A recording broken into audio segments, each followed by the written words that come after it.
ఢిల్లీ పీఠం బీజేపీకి దక్కడంతో కేజ్రీవాల్ అరెస్టు తప్పదా? లిక్కర్ స్కామ్ సెగ మరోసారి కవితకు తగలనుందా?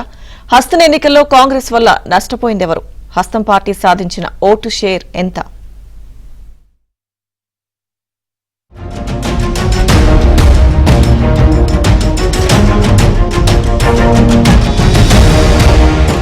ఢిల్లీలో కాంగ్రెస్ పార్టీ మరోసారి హ్యాండ్స్ అప్ అంది. ఒకప్పుడు ఢిల్లీ కోటను అప్రతిహతంగా ఏలిన హస్తం పార్టీ వరుసగా మూడోసారి కూడా 0 సీట్లకే పరిమితమై రిక్త హస్తాలతో మిగిలింది. శీలా దీక్షిత్ నాయకత్వంలో 1998, 2003, 2008 ఎన్నికల్లో వరుస విజయాలు సాధించింది. అయితే ఆ తర్వాత ఢిల్లీలో పరిస్థితి మారింది. 2013లో కాంగ్రెస్ ఓటు బ్యాంకు ఆప్ వైపు మొగ్గు చూపడంతో కాంగ్రెస్ కేవలం 8 సీట్లకే పరిమితమైంది. 2015 నుంచి వరుస ఎన్నికల్లో కాంగ్రెస్ 1 సీటు సాధించలేక చతికిల పడింది. అయితే లోక్సభ ఎన్నికల్లో 18% ఓట్లు సాధించిన కాంగ్రెస్ ఈసారి దాన్ని కాస్త పెంచుకుని 5 నుంచి 10 స్థానాలు గెలవచ్చని కాంగ్రెస్ నేతలు లెక్కలు వేసుకున్నారు. 0 సీట్లు రావడంతో నిరాశకు గురయ్యారు.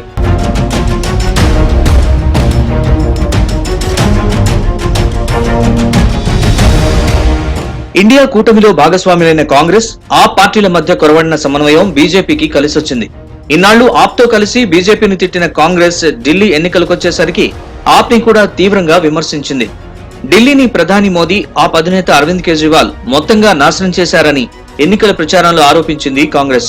లిక్కర్ మాఫియాలో ఆప్ పెద్దలు కూరుకుపోయారని, శీష్ మహల్లో కేజ్రీవాల్ విలాసవంతమైన జీవితాన్ని గడిపారంటూ టార్గెట్ చేసింది.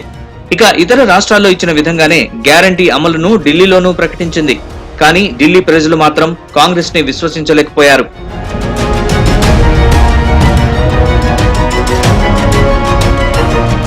ఢిల్లీ అసెంబ్లీ ఎన్నికల్లో 46% ఓటింగ్ తో బీజేపీ అతిపెద్ద పార్టీగా అవతరించగా ఆమ్ ఆద్మీకి 43% ఓటింగ్ వచ్చింది. కాంగ్రెస్ కు సైతం 6.3% ఓట్లు పోలయ్యాయి. అయితే ఢిల్లీ ఎన్నికల్లో ఆప్, కాంగ్రెస్ కలిసి పనిచేస్తుంటే ఫలితం ఇంకోలా ఉండేదంటున్నారు విశ్లేషకులు. ఢిల్లీలో బీజేపీ గెలిచిన 18 స్థానాల్లో మెజారిటీ కంటే ఎక్కువ ఓట్లు కాంగ్రెస్ సాధించింది. అదే కేజ్రీవాల్, కాంగ్రెస్ కలిసి ఉంటే సుమారు 40 స్థానాల్లో ఆప్ కు విజయావకాశాలు ఉండేవి. ఇద్దరూ విడివిడిగా పోటీ చేయడం వల్ల ఆప్ కు భారీ దెబ్బ తగిలినట్లు రాజకీయ విశ్లేషకులు భావిస్తున్నారు.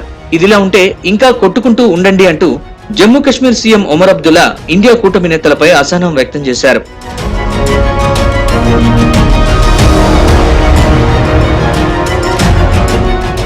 ఇక ఢిల్లీ ఫలితాలపై బీఆర్ఎస్ వర్కింగ్ ప్రెసిడెంట్ కేటీఆర్ వ్యంగ్యంగా స్పందించారు.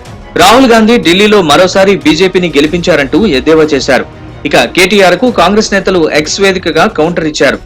కేసీఆర్ ని కలిసిన వారంతా ఓటమి పాలవుతున్నారంటూ ట్వీట్లో పేర్కొన్నారు.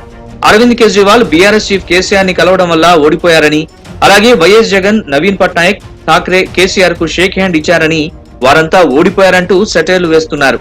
కానీ ఒక్కటి మాత్రం రాహుల్ గాంధీకి మనందరం మంచిగా సపోర్ట్లు కొట్టి అభినందనలు చెప్పాలి.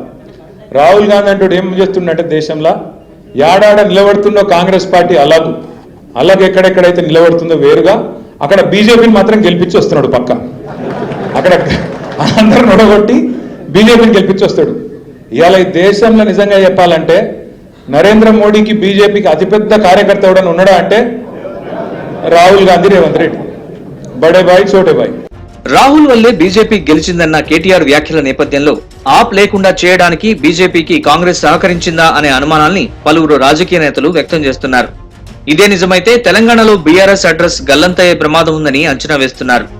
బీజేపీ, టీడీపీ, జనసేన కలిసి బీఆర్ఎస్ ని టార్గెట్ చేస్తే తెలంగాణలో బీజేపీ, కాంగ్రెస్ మాత్రమే ఉంటాయన్న వాదన పొలిటికల్ సర్కిల్లో వినపడుతోంది. బీజేపీ అధికారంలో ఉండాలని కమలం నేతలు, కాంగ్రెస్ అధికారంలో ఉండాలని హస్తం నేతలు అనుకుంటున్నారు. అయితే రెండు పార్టీలు బీఆర్ఎస్ టార్గెట్ గా ముందుకు వెళ్లే అవకాశం ఉందని విశ్లేషకులు అభిప్రాయపడుతున్నారు. ఢిల్లీలో బీజేపీ ప్రభుత్వం అధికారంలోకి రావడంతో లిక్కర్ స్కామ్ ని విచారణ చేయనున్నట్లు సమాచారం. ఇప్పటికే సచివాలయాన్ని సీజ్ చేయాలని లెఫ్టినెంట్ గవర్నర్ ఆదేశాలిచ్చారు.